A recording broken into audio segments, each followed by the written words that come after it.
bisa melakukan preheat ataupun tidak. Ketika sudah di suhu yang diinginkan, klik charge, lalu akan muncul grafik roasting. Sekarang semuanya berjalan sesuai data yang tadi kita save. Apakah grafik berjalan sesuai data tadi bisa kita pantau di layar. Dan kita bisa melakukan kerjaan lainnya. Mesinnya bisa ditinggal. Canggih kan? Layar akan berubah seperti pada grafik Neuros, namun berjalan secara otomatis. Sekarang saya akan membahas tentang aplikasi dari Bangkocha Coffee Roaster untuk mesin Atom 100. Jika ada pertanyaan baik seputar aplikasi, mesin roasting, atau apapun itu tentang kopi, bisa langsung tulis di kolom komentar. Dan jika ingin info lebih jelas, boleh langsung hubungin Instagram saya. Nggak perlu lama-lama, langsung kita gas ke.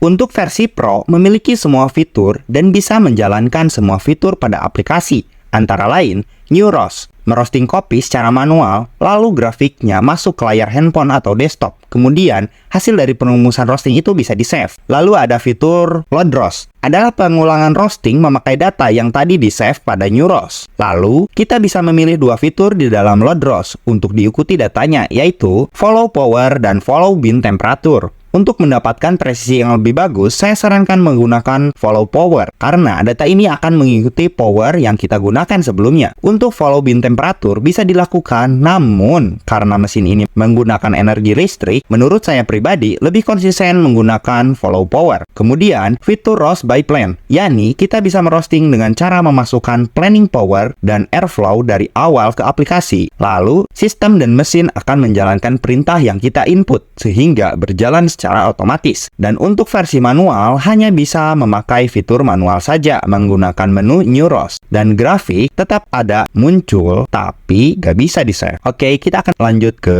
Neuros. Pada aplikasi akan muncul seperti ini untuk kita masukkan informasi kopi ke dalam data yang kita pakai. Di sini ada profile name. Usahakan seunik mungkin karena nanti nama data yang di save menggunakan nama ini ditambahkan dengan waktu dan tanggal ketika save biar gak ketukar. Lalu ada origin, proses, berat kopi, tanggal, dan lainnya. Ini hanya untuk melengkapi data informasi saja, bukan berarti harus diisi juga. Jadi bebas mau dilengkapi atau tidak. Kemudian jika sudah, klik next. Akan muncul tampilan seperti ini dan pilihan untuk heat dan chart. Pertama, kita klik heat. Jika sudah menyala mesinnya dan suhunya sudah tampil di layar handphone sama dengan suhu di display kontrol panel, maka artinya antara kontrol panel dan handphone sudah terhubung. Di sini bisa melakukan preheat ataupun tidak. Jika tidak, berarti kopi langsung dimasukkan dari awal saja. Di sistemnya akan otomatis power 1000 dan blower 20%. Kalau merasa 1000 terlalu panas untuk preheat, bisa dikecilkan.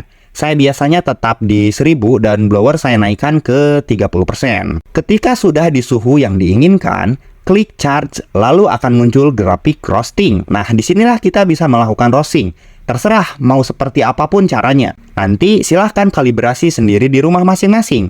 Semisal, jika si power diberikan daya 500 watt dan blower 70%, si kopi maksimal bisa sampai ke suhu berapa? Kalau dikasih 1000 watt dengan blower 90%, maka kopi akan mencapai puncak suhu berapa? Silahkan kalibrasi sendiri di rumah, menyesuaikan dengan biji kopi dan lingkungan atau ruangan saat merosting kopi. Di grafik ini, dikasih waktu juga sebelah sini. Lalu, hanya ada grafik suhu, tidak dimasukkan grafik ROR. Tadinya mau saya masukin grafik power konsumsi listrik, namun bakalan butuh area lebih besar. Kalau dari handphone nggak terlalu terlihat, jadi saya memutuskan untuk hanya memasukkan grafik suhu. Ketika kita merasa sudah beres drying, kita pencet di aplikasi Dry End, maka akan muncul waktu dan persentasi. Untuk perhitungan persentasi awal adalah persentasi antara drying dan Maillard saja. Jadi dua itu terpresentasi karena kita baru memasuki sesi Maillard. Setelah ada bunyi crack, barulah klik first crack pada aplikasi dan presentasinya akan berubah. Yang tadinya presentasi antara drying dan Maillard berubah menjadi presentasi 3 variabel, menjadi presentasi drying, Maillard, dan development. Setelah dikira developmentnya cukup, lalu klik drop and cooling, maka power akan otomatis menjadi 0 dan blower otomatis ke 70%. Presentasi drying, Maillard, development menjadi terhenti di sini. Kalau saya biasanya mematikan switch on off heater untuk memastikan tidak ada power heater sama sekali masuk ke mesin, dan blower saya buat 90%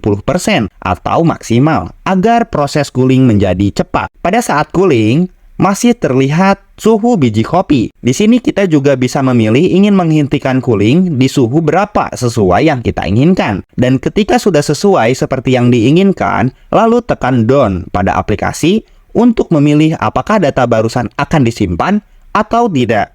Jika ya, klik yes. Lalu kita langsung melakukan load roast atau roasting pengulangan berdasarkan data tadi yang kita simpan. Sama seperti tadi kita siapin dulu green bean-nya dulu ya. Lalu memastikan otak mesin sudah menyala. Kemudian kita pilih fitur load roast. Saya ingin melakukan load roast berdasarkan power, maka klik power watt. Kita akan masuk ke tampilan preheat. Kita klik tombol heat di si mesin dan si mesin mulai memanaskan. Lalu display suhu mulai masuk ke dalam aplikasi. Di sini saya memberikan wewenang kepada roaster apakah mau diubah lagi suhu dari blower pada saat melakukan preheat atau tidak. Bisa diatur di kontrol panel. Jika mau diubah lagi, saya sih biasanya disamakan power 1000 dan blower 30%. Kemudian roaster juga dikasih pilihan ingin charge di suhu berapa. Apakah mau disamakan dengan tadi atau tidak? Bisa dipilih oleh roaster. Kemudian, sekarang semuanya berjalan sesuai data yang tadi kita save. Kita juga bisa melihat pergerakan apakah grafik berjalan sesuai data tadi atau ada perbedaan. Bisa kita pantau di layar. Dan kita bisa melakukan kerjaan lainnya. Mesinnya bisa ditinggal.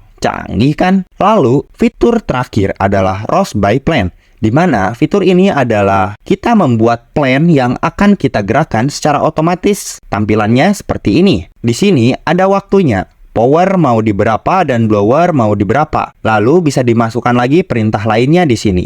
Kemudian kita tinggal next dan tampilan layar akan berubah seperti pada grafik New ROS, namun berjalan secara otomatis. Canggih kan? Saya Tegaru dan this is my time.